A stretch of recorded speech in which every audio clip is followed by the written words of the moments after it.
Jambo, namaste, konnichiwa, kemcho, bonjour, and greetings to everyone. Oh, my phone is ringing. I'm so excited. I've been waiting for this call. I think I've nailed the interview, and this is the call. Hello, this is Aarti speaking. Hi, Aarti. This is your recruiter. How are you? I'm doing well.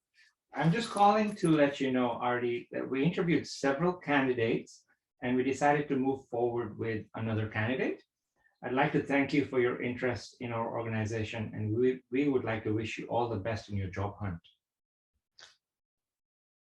Rejection, rejection, rejection. It is frustrating, right? Thank you for joining me today at the virtual BSides Vancouver conference as I cover the topic, challenging barriers to entry and rejection. In terms of agenda, for the next 25 minutes, I will cover some of the common barriers, followed by a few tips and tricks on how you can overcome these barriers. So a little bit about me. My name is Aarti Gadhia, and my purpose is to drive change and make an impact. I've dedicated my entire career to breaking down barriers and boundaries to achieve equality for underrepresented groups in STEM and in leadership. And I've done this through starting up 2 organizations, Stand Out to Lead and She Sharing Her Empowerment.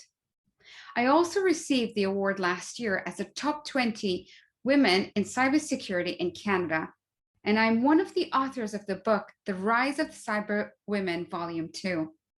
I currently work for BugCrowd and recently was appointed as the board member for Observe ID. I volunteer my time on cybersecurity boards such as ISACA, She Leads Tech Vancouver, OS Vancouver Board, and I'm the board advisor for WISIS Western Canada affiliate. Outside of work, I enjoy cooking, video editing, and as you can see from this picture, I enjoy riding my motorcycle. It has been a little over a year gone by since the world went into shutdown.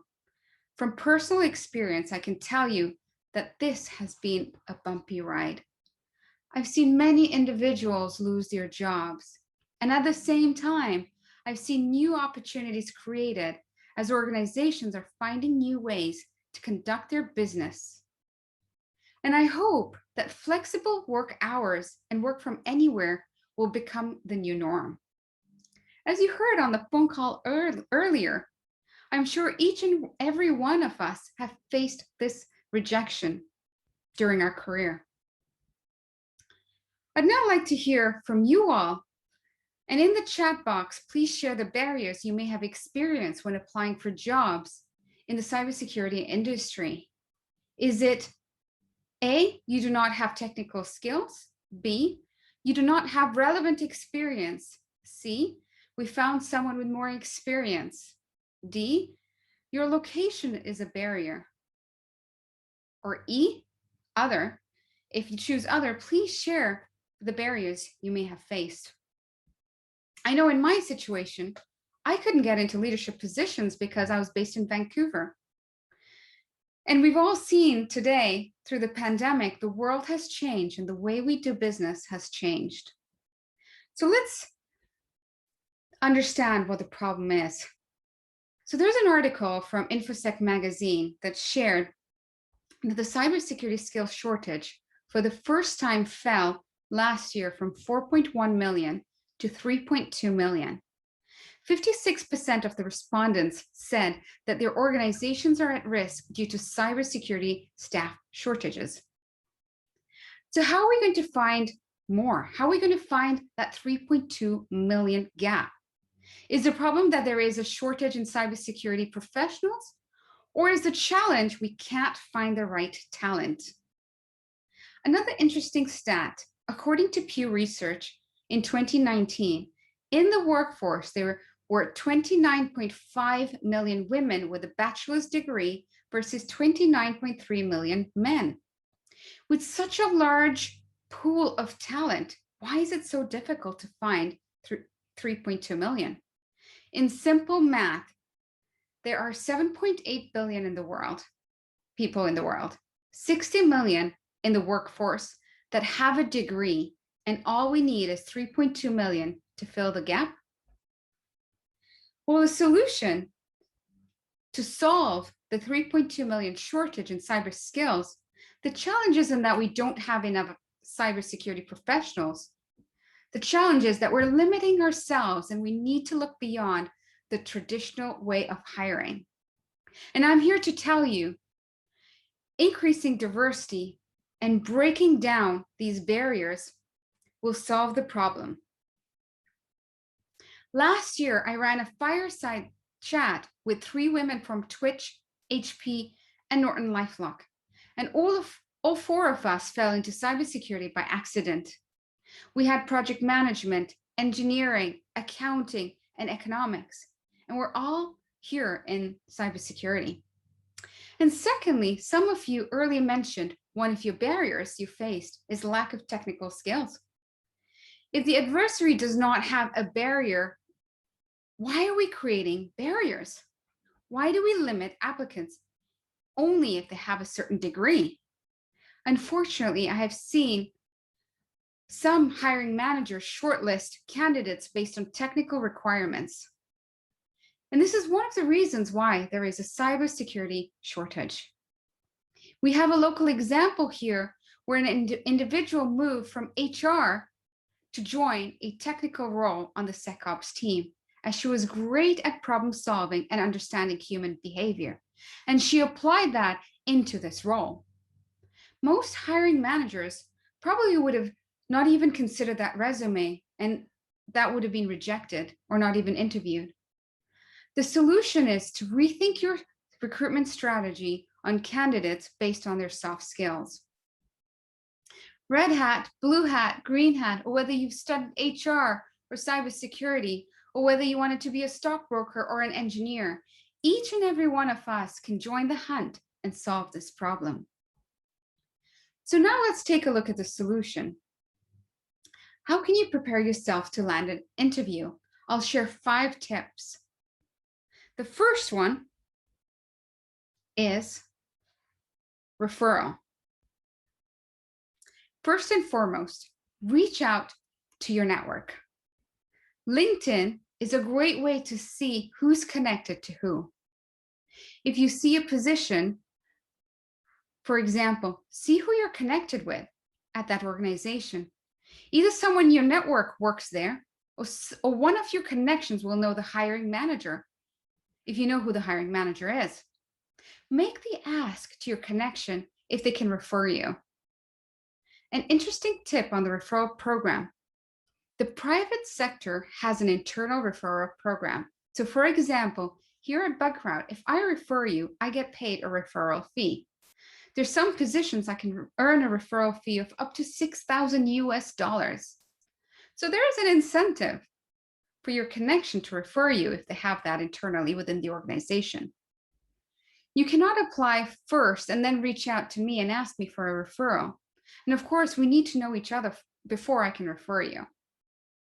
A great question to ask your connection is if they have a referral program and if they would be willing to refer you. And like I mentioned earlier, make sure your connection, you know your connection, and ask them for details about who will interview you, what the process is, the personality of the interviewer, and something that nobody else would know so you can prepare yourself for the interview. I'll cover more details on how to connect in my last tip. But in most cases, a referral guarantees you at least a first stage interview. If you don't get that first stage interview, ask your referral for feedback, as that will help you. Second is build your brand. When you think of brands, you'll typically think about products, retail, businesses, celebrities, or athletes. But did you know that with every interaction you have with your network, whether this is through a conversation or through social media or through your project work, you're building your personal brand? Have you ever wondered what impact you can have when you build your personal brand? What opportunities it can bring? A great quote from Jeff Bezos: "Your brand is what people say about you when you're not in the room." A strong brand is important as you build your professional career. In today's world, it can be daunting to build your personal brand, as people are quick to form an impression of you. It is human nature to form an opinion, and according to research, it takes 7 seconds to make first impression. And as you build your brand, you will notice that opportunities will arise. Use your brand to land job roles, speaker slots, and industry recognition. Let me give you an example. In 2019, I started submitting talks on the topic, there is no cybersecurity skills shortage, and they were rejected. And I know people knew me, but not as a speaker. I didn't give up, and I submitted to BSides Calgary. And through that talk, people started seeing me as a speaker.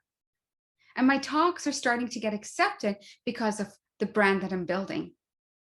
Your brand will create opportunities for you, whether it is in the form of job roles, speaking slots, or whatever it is that you're looking to achieve. Some of you mentioned technical skills as a barrier, and I will share another example. As someone I mentored studied media, she became interested in cybersecurity and started a YouTube videos explaining how to find bugs and how she started her bug bounty journey. The videos helped her build her brand, and she now has 30,000 followers.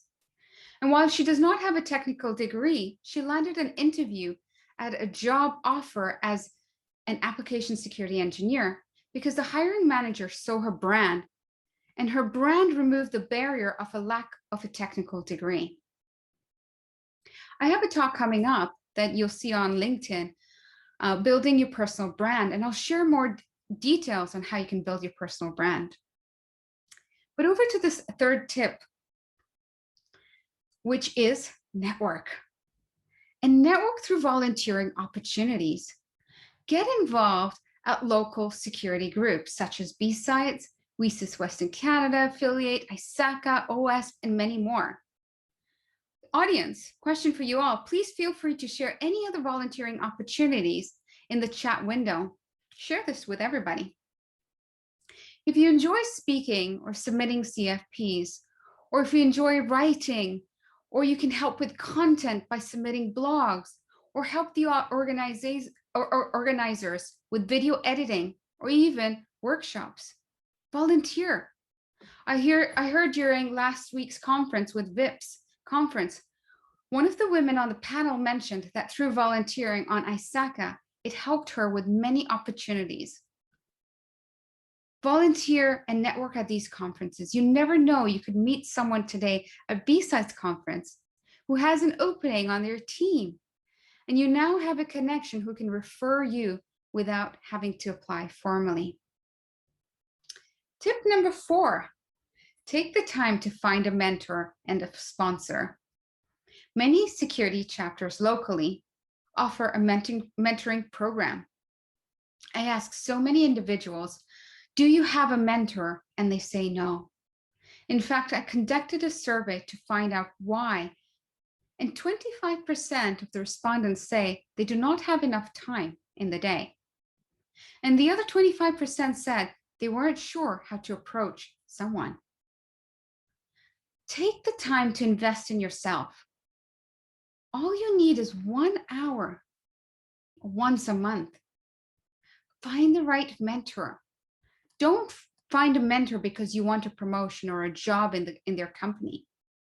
The investment in a mentor is to see what you don't see in yourself. Their guidance will help you land an interview. I would also suggest that you find a sponsor within the organization, as they will help promote your brand. The sponsor will help you without you making the ask. In my case, I started submitting CFPs to larger conferences where I am competing against hundreds of submissions. I started seeking out for a mentor. One of the conferences offered the mentorship program. I met with 2 mentors. In the last month, the sessions have been so valuable. I learned so much about writing an abstract. I don't know if in future my talks will get accepted, but there's so much I learned that I didn't know. A mentor won't tell you what to do, but they will help guide and help you see things differently. Tip number 5 is connect with the interviewer. Think of the end in mind.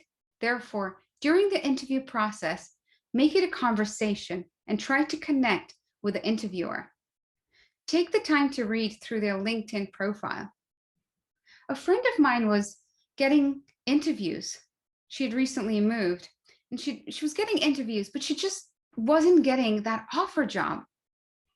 And I was working with her to try and help her.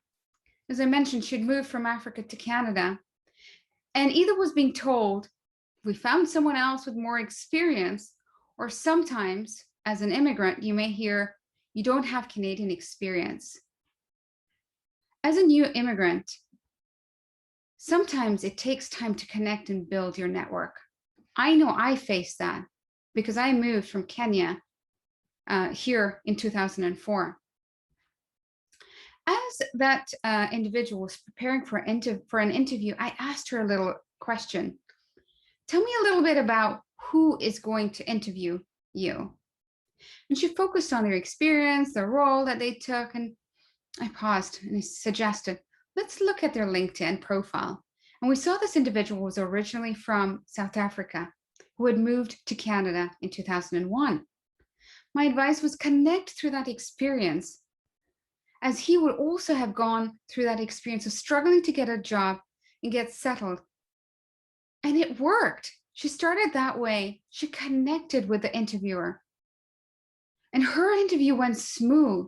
They were able to go back to the early days of when you first moved into this country and what they faced and how they landed a job.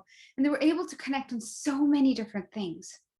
And my advice is when you prepare for an interview, find something you have in common with that individual.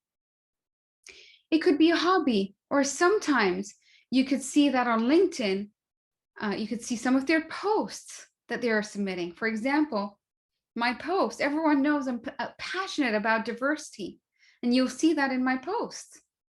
When someone reaches out to me about diversity, I'm all ears. I'm all excited. I want to hear more. I want to talk. And I'd like to share some sample closing questions when you're going through an interview. In sales, we use this term ABC, always be closing. So when you've landed your interview, how do you close and how do you end your interview? During the interview, validate the criteria. What are the top 5 things you're looking for in a successful candidate? When they ask you a question, be clear and concise and validate that you have addressed their question. At the end of the interview, ask these few simple questions.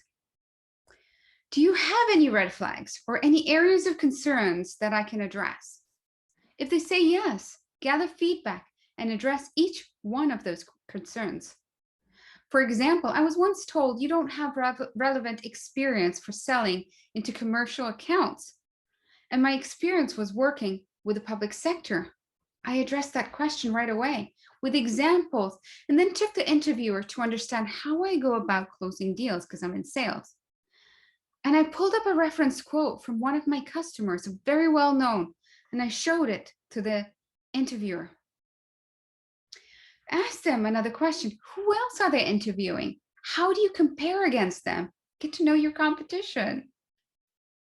If you have connected with the interviewer, well, they will share details. Trust me. I've had individuals say, well, this is what it is.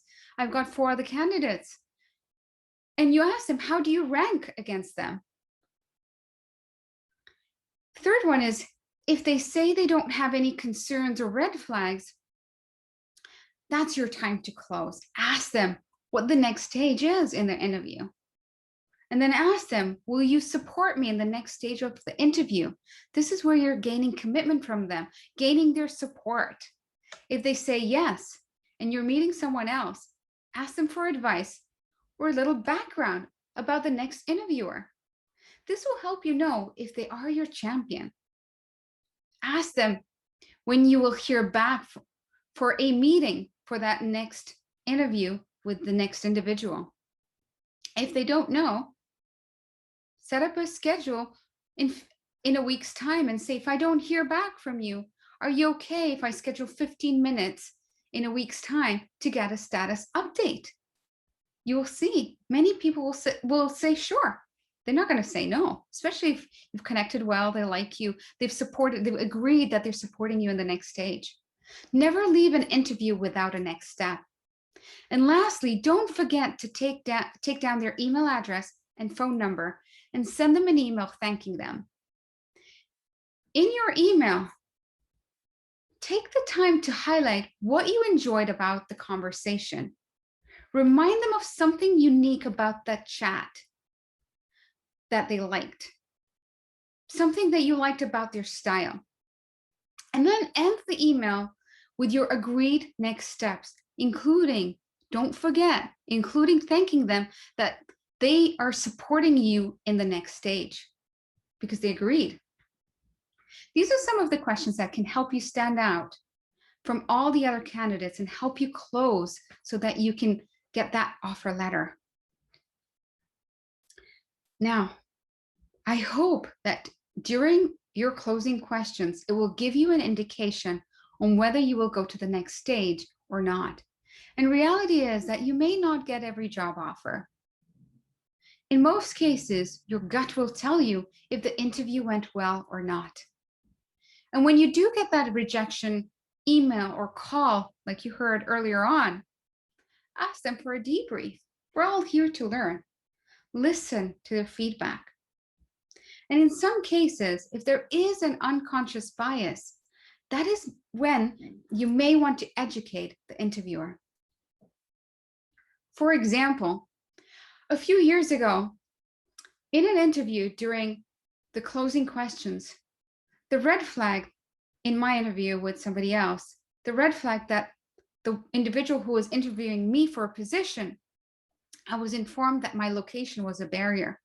I'm based in Vancouver, and they wanted someone based out of Toronto. And the role was traveling all over Canada to meet clients. And that individual wouldn't accept that I was based in Vancouver. And the only way I would get the offer job was if I moved to Toronto. I didn't want to move.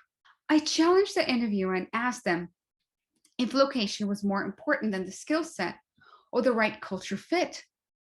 Their answer was that they have always hired based on location.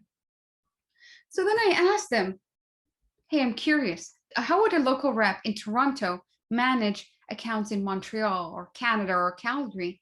And they mentioned that they would fly or do a remote Zoom call.